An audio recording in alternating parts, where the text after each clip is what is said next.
সবার হোটেল এবং মোটেল নিয়ে অনেক সমস্যা। সবাই ভাবে হোটেল আর মোটেল একই জিনিস, আবার কেউ কেউ বলে না ভাই হোটেল এরকম মোটেল এরকম।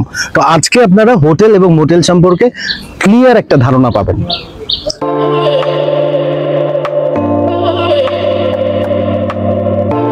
হোটেল হলো এমন একটি আবাসিক ও সেবামূলক প্রতিষ্ঠান যেখানে পর্যটক, ব্যবসায়ী বা সাধারণ ভ্রমণকারীরা সুস্থিরভাবে থাকার জন্য আসে। এখানে বিভিন্ন ধরনের সার্ভিস থাকে, যেমন রুম সার্ভিস। এই যে ফুড অ্যান্ড বেভারেজ ডিভিশন হোটেলের, তো এই ফুড অ্যান্ড বেভারেজ ডিভিশনে যে ফুড সার্ভিসের যে এরিয়াটা আছে সেখানে আমরা রেস্টুরেন্টেও সার্ভিস দিই, ব্যাংকুয়েটেও সার্ভিস দিই। আরেকটা সার্ভিস কিন্তু আমরা দিই, সেটা হচ্ছে room service.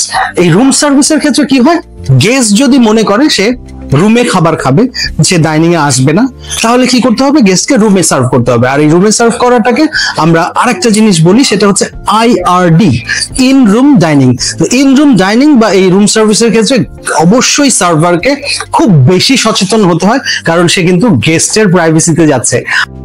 Restaurant service, reception, gym, পুল বা কনফারেন্স হল, বিলাসবহুল সুযোগ সুবিধা। এখানে সাধারণত সাধারণ পর্যটক, ব্যবসায়ী বা কর্পোরেট গেস্টরাই হোটেলে থাকে। অন্যদিকে মোটেল শব্দটি এসেছে মোটর প্লাস হোটেল থেকে। এটা মূলত রাস্তার পাশে তৈরি একটি সরল এবং সস্তা আবাসন ব্যবস্থা, যেখানে মূলত গাড়ি চালক বা পথচারী ভ্রমণকারীরা এক রাত বা কিছু সময়ের জন্য বিশ্রাম নিতে থাকে। সাধারণত 1 বা 2 তলা হয় এই ধরনের মোটেলগুলো। গাড়ি পার্ক করার সুবিধা দরজার সামনেই, সীমিত রুম সার্ভিস এবং সাধারণ ফ্যাসিলিটিস। খাবার রেস্টুরেন্টে সবসময় নাও থাকতে পারে। এখানে সাধারণত হাইওয়ে ট্রাভেলার, ড্রাইভার বা দ্রুত যাত্রার মানুষগুলোই সাধারণত থেকে থাকে।